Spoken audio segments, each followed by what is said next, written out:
Hello everyone, my name is Kuldeep Singh Rathore. Welcome in GATE वाला platform. I hope so guys कि आप सबकी तैयारी काफी अच्छे तरीके से चल रही होगी और आप लोग फुल डेडिकेशन के साथ अपनी प्रिपरेशन को कंटिन्यू कर रहे होंगे। गाइस, आप सबको पता है, आप लोगों के लिए कोई भी नोटिफिकेशन, कोई भी अपडेट, कोई भी इन्फॉर्मेशन अगर आती है तो टाइमली बेसिस पर आपको मिल जाती है गेट वाला के प्लेटफॉर्म पर। गाइस, आप सबको पता है इसरो ने 2023 में भी अपने 3 से 4 नोटिफिकेशन रिलीज किए थे। सबसे फर्स्ट रिक्रूटमेंट जो इसरो का आया था वो आया था गेट के स्कोर के बेसिस पे। उसके बाद 2 डिफरेंट नोटिफिकेशन आए थे जिसमें बीटेक फाइनल ईयर वाले बच्चे भी एलिजिबल थे। और उसके बाद अगर आप देखेंगे तो एक और नोटिफिकेशन आया था वीएसएससी का, तो वो भी आपने देखा होगा। तो गाइज, इसी तरीके से अगर हम देखें 2024 में भी इसरो के जो नोटिफिकेशन है वो अलग अलग जो एलिजिबिलिटी है उसके हिसाब से रिलीज होने लगे हैं।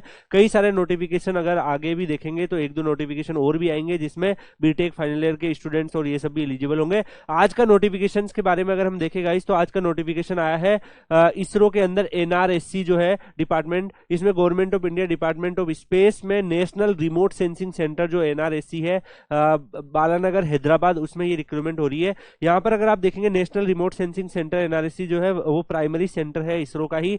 आपको पता है कि इसरो के डिफरेंट डिफरेंट सेंटर्स होते हैं। तो इसमें जो फर्स्ट वैकेंसीज अगर आप देखोगे साइंटिस्ट इंजीनियर एससी की वैकेंसीज एग्रीकल्चर के लिए बच्चों के लिए निकली है, जिसमें अगर आप देखोगे टोटल पोस्ट जो है वो 2 है।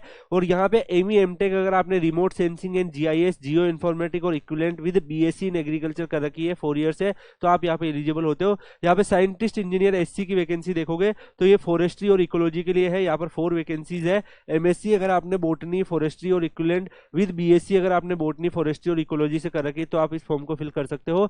यहाँ पे साइंटिस्ट इंजीनियर एससी की यहाँ पर 2 वैकेंसीज है। इसमें एमएससी इन जियो इन्फॉर्मेटिक्स और equivalent with BSc in physics और मैथ अगर आपने कर रखी है तो आप इस फॉर्म को फिल कर सकते हो। यहाँ पे साइंटिस्ट इंजीनियर एससी की यहाँ पर 5 वैकेंसीज है, जिसमें एमई एमटेक अगर आपने remote sensing and GIS informatics और artificial intelligence and machine learning के साथ अगर आपने BE BTech in computer science and geo informatics कर रखी है तो यहाँ पे आप एलिजिबल हो। तो गाइज, यहाँ पर अगर आप देखो, अगर आप बीई बीटेक कंप्यूटर साइंस से करके उसके बाद अगर आप आर्टिफिशियल इंटेलिजेंस वगैरह में जाते हैं, मशीन लर्निंग में जाके मास्टर्स करते हैं किसी आईआईटी या कहीं पे भी, तो ये सब ऑप्शंस भी आप लोगों के लिए अवेलेबल होते हैं। नॉट ओनली आईआईटी का प्लेसमेंट, उसके अलावा भी ऐसी वैकेंसीज भी आप लोगों के लिए आती है जिसमें आप रेपुटेड ऑर्गेनाइजेशन में जाके अच्छी खासी जॉब भी कर सकते हैं। यहाँ पर अगर हम देखें साइंटिस्ट इंजीनियर एससी जो है इसमें जियोलॉजी में 4 वैकेंसीज है, एमएससी इन जियोलॉजी मांगा है।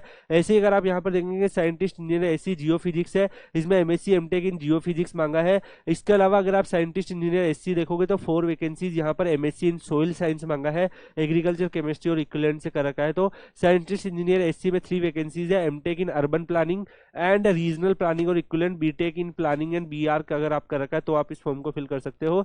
यहाँ पर अगर आप देखेंगे साइंटिस्ट इंजीनियर एससी की 3 वैकेंसीज वाटर रिसोर्स में है, जिसमें बीई बीटेक अगर आपने सिविल इंजीनियरिंग में कर रखा है। इसके अलावा एमई एमटेक अगर आपने सिविल इंजीनियरिंग के जो स्पेशलाइजेशन है जैसे water resource hydrology soil and water conservation, या फिर agriculture engineering with specialise in water resource hydrology soils और वाटर कंजर्वेशन, या फिर वाटर रिसोर्स इंजीनियरिंग जो है, ये सब आपको पता है एमटेक के डिफरेंट डिफरेंट स्पेशलाइजेशन होते हैं। तो अगर आप इनमें से किसी स्पेशलाइजेशन में कर रखा है तो आप इस फॉर्म को फिल कर सकते हो।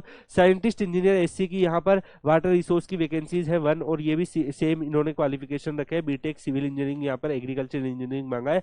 साइंटिस्ट इंजीनियर यहाँ पर वाटर रिसोर्स की 3 वैकेंसीज है, बीटेक सिविल में, और एमटेक आपका remote sensing and GIS information अगर आपने कर रखा है तो आप यहाँ पर एलिजिबल हो। तो गाइज, यहाँ पर ISRO different different notification release करता है। अभी आप में से कई बच्चों के दिमाग में ये भी होगा कि क्या सर इसरो 2024 में साइंटिस्ट की रिक्रूटमेंट जैसे 2023 में हुई थी वैसी क्या different written test examination conduct करके करेगा? तो गाइज देखो, इसकी बहुत ज्यादा प्रोबेबिलिटी है कि वो करेगा, और उसकी जो चांसेस है वो उसका नोटिफिकेशन वाला रिलीज होने का सितंबर अक्टूबर के मंथ में जाके रिलीज होने के चांसेस रहेंगे, क्योंकि इस साल का रिक्रूटमेंट अभी जस्ट एग्जामिनेशन कंडक्ट हुआ है 7 जनवरी को, आपने देखा होगा। तो गाइज, आपको परेशान नहीं होना है, जितने भी नोटिफिकेशन इसरो के आएंगे वो सब आपको गेट वाला के प्लेटफॉर्म पर मिलते जाएंगे। गाइज, आपको पता है कि कई सारे बच्चे ऐसे होते हैं जो एमटेक कर रहे होते हैं, कई सारे बच्चे अभी कॉलेज के फर्स्ट ईयर सेकंड ईयर में होते हैं, कई सारे बच्चे जो होते हैं जो ड्रॉप आउट होते हैं फाइनल ईयर में होते हैं। तो एज ए टीचर हमारी मोरल रिस्पॉन्सिबिलिटी बनती है कि सारे बच्चों को कंसिडर करके हम लोग नोटिफिकेशन की इन्फॉर्मेशन आपको दे। तो कई सारे नोटिफिकेशन में आप लोग एलिजिबल होते हैं, कई सारों में आप एलिजिबल नहीं होते। मैं आपको यही सजेस्ट करूंगा कि आप 2x में करके आप देख सकते हैं, जिसमें भी आप एलिजिबल हो फॉर्म भर सकते हो। 2 से 3 मिनट में आपको सारी इन्फॉर्मेशन मिल जाएगी, तो जिससे आपका टाइम भी वेस्ट नहीं होगा। और आप जो भी देखो, कई सारे नोटिफिकेशन में आप एलिजिबल में भी ना हो, लेकिन बहुत सारों में आप होंगे भी सही, तो जिसमें आप होते हो उसमें डेफिनेटली आप फॉर्म फिल करते रहिए, ठीक है। जिसमें आप नहीं हो सकता है कोई और स्टूडेंट एलिजिबल हो, तो that's why as a teacher हमारी रेस्पॉन्सिबिलिटी रिस्पॉन्सिबिलिटी बनती है कि सारे बच्चों को कंसिडर करके इन्फॉर्मेशन दी जाए। तो यहाँ पर अगर हम देखें गाइस, बहुत सारी और भी यहाँ पर वैकेंसीज जो है पीडब्ल्यूडी कैंडिडेट के लिए क्या रहेगा वो सब मेंशन है। यहाँ पर क्वालिफिकेशंस में कितने परसेंटेज होने चाहिए, 6.5 आपका सीजीपीए या 65% होना चाहिए, तो ये यहाँ पर मेंशन किया हुआ है। ऑलमोस्ट सभी में उसी तरीके से इन्होंने रखा है।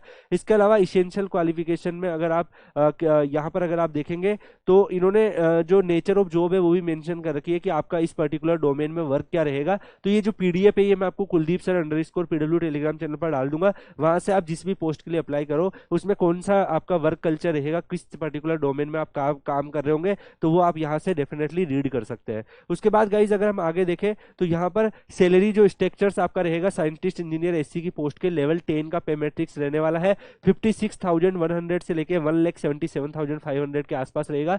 अगर आप इनिशियल शुरुआत में अगर अगर आप इनरोलमेंट देखो मंथली तो 81,906 रुपीज आपका बेसिक पे प्लस डी है। बाकी अदर जो अलाउंसेज है, बेनिफिट्स है गवर्नमेंट के, वो सारे बेनिफिट्स भी आपको मिल रहे होंगे। तो सैलरी स्ट्रक्चर्स गाइज काफी अच्छा है यहाँ पर अगर आप देखें तो। इसके अलावा यहाँ पर एज लिमिट जो है 18 से 30 ईयर इन्होंने रखी है। कुछ पोस्ट के लिए 18 से 28 भी है और 18 से 35 भी है। तो जिस भी पोस्ट के लिए आप अप्लाई कर रहे हो उसके अकॉर्डिंग आप एज लिमिट भी चेक कर सकते हो। एप्लीकेशन फीस गाइज इन्होंने अगर आप देखोगे 250 रुपीज आपकी यहाँ पर फीस रखी है इन्होंने एप्लीकेशन फीस।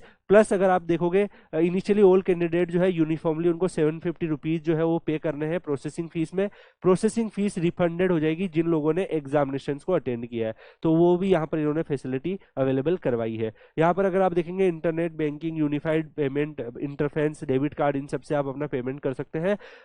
डॉक्यूमेंट जो भी आपको नेसेसरी है वो सारे डॉक्यूमेंट्स आपको यहाँ पर जब भी आप फॉर्म भरेंगे तब आपको डॉक्यूमेंट की जो नीड होती है वो आप दे सकते हैं। एग्जाम इनका जो सिलेक्शन प्रोसेस रहेगा उसमें ये रिटर्न टेस्ट और इंटरव्यू कंडक्ट करवाने वाले हैं। तो रिटर्न टेस्ट और इंटरव्यू यहाँ पर आपके होने वाले हैं। यहाँ पर जो इनका एग्जामिनेशन का जो पैटर्न रहेगा इसमें अगर आप देखोगे 75 मिनट का आपका टेस्ट यहाँ पर टोटल ड्यूरेशन का टेस्ट रहेगा, जिसमें 60 मार्क्स का आपका ये रहने वाला है। +1 आपको करेक्ट आंसर पे मिलेंगे, 0.33 आपको इनकरेक्ट आंसर पर मिलेंगे। और टोटल अगर आप देखोगे 60 ये आपका रहेगा एमटेक बेस्ड रिक्वायरमेंट पे, और एमएससी बेस्ड रिक्वायरमेंट में आपका 90 मिनट आपको मिलेंगे, 80 मार्क्स का होगा। सेम +1 और -33 की यहाँ पर इनकरेक्ट आंसर पर नेगेटिव मार्किंग रखी हुई है।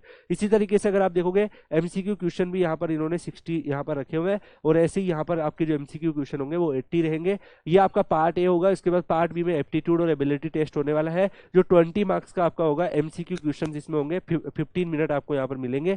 और इसके बाद पार्ट सी होगा जो अगर आप देखेंगे डिस्क्रिप्टिव क्वेश्चन जिसमें होंगे 30 मिनट्स का होगा, और 20 आपके यहाँ पर टोटल मार्क्स रहने वाले हैं। तो टोटल सबको मिला के 100 मार्क्स का आपका होने वाला है। उसके अलावा अगर आप देखो गाइस और भी इन्होंने इस नोटिफिकेशन में बहुत सारी इंपॉर्टेंट इन्फॉर्मेशन दे रखी है। तो ये जो भी नोटिफिकेशन है ये मैं आपको गेट यहाँ अगर आप देखेंगे Kuldeep sir underscore PW Telegram channel search करेंगे, वहां पर मैं ये अपलोड कर दूंगा, तो वहां से आप लोग ये डाउनलोड कर सकते हैं। इसकी लास्ट डेट जो है जितनी भी ऑनलाइन एप्लीकेशन की 12 फरवरी 2024 है।